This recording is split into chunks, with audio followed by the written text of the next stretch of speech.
السلام علیکم ناظرین، لبنان کا سب سے امیر شخص ایمل البستانی تھا۔ اس نے لبنان کے سب سے خوبصورت جگہ پر اپنی قبر تیار کروا رکھی تھی، بیروت کے ساحل پر۔ اس پر لاکھوں کروڑوں ڈالر اس نے خرچ کیے تھے، ہر طرح کی سہولیات سے اس کو آراستہ کیا ہوا تھا۔ اس کی خواہش تھی کہ جب وہ اس دنیا سے کوچ کر جائے تو اس قبر میں اسے دفنایا جائے۔ اس کا اپنا جہاز تھا، اور جب جہاز میں دھماکہ ہوا تو وہ سمندر میں غرق ہو گیا۔ لاکھوں کروڑوں ڈالر خرچ کرنے کے بعد جہاز کا تو پتہ لگا لیا گیا، مگر لاش نہ مل سکی جسے اس قبر میں دفن کیا جاتا۔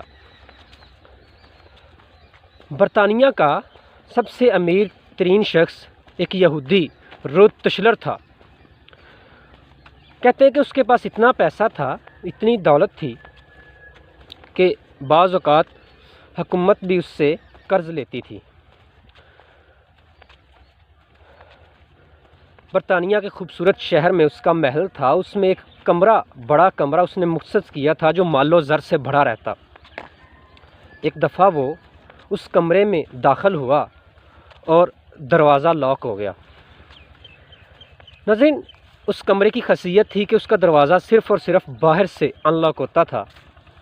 وہ بہت چلایا، چیخو پکار کی، لیکن کسی نے اس کی آواز نہ سنی، کیونکہ محل بڑا تھا اور کسی کے کانوں تک اس کی چیخو پکار کی آواز نہ جا سکی۔ اس کی عادت تھی کہ وہ ہفتوں گھر سے غائب رہتا تھا، اس لیے گھر والوں نے بھی سمجھا، جب ایک ہفتے بعد تک نہ ملا تو انہوں نے سمجھا کہیں حسب معمول گیا ہوگا۔ ناظرین، جب کافی وقت گزر گیا، بھوک اور پیاس اسے ستانے لگی تو اس نے اپنی انگلی کو زخمی کیا اور دیوار پر لکھا، دنیا کا امیر ترین شخص بھوک اور پیاس سے مر رہا ہے۔ کافی عرصے بعد اس کی لاش کو دریافت کر لیا گیا، مگر اس کی دولت اسے نہ بچا سکی۔ خوش قسمت ہیں وہ لوگ جو کسی پر ظلم نہیں کرتے، کسی کا دل نہیں توڑتے، کسی کو ستاتے نہیں، کیونکہ دولت کسی کو نہیں بچا سکتی، دولت کسی کا ساتھی نہیں بن سکتی۔ ناظرین، ایک ٹیکسی میں ایک آدمی بیٹھا اور ڈرائیور قرآن پاک پڑھ رہا تھا۔ اس آدمی نے ڈرائیور سے پوچھا، کیا کوئی مر گیا ہے؟ اس نے کہا، ہاں، ہمارے دل مر چکے ہیں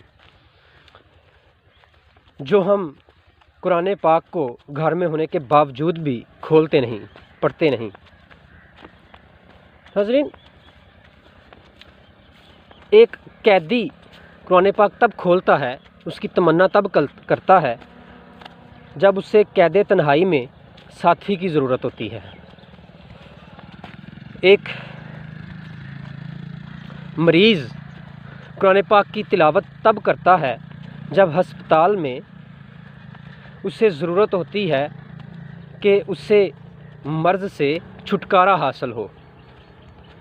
قبر میں جب ہم اتریں گے تو ہم خواہش کریں گے کہ کاش ہمارے پاس قرآن ہو، یا ہم نے قرآن پڑھا ہوتا تو آج ہمارے لیے سہولت کا باعث بنتا۔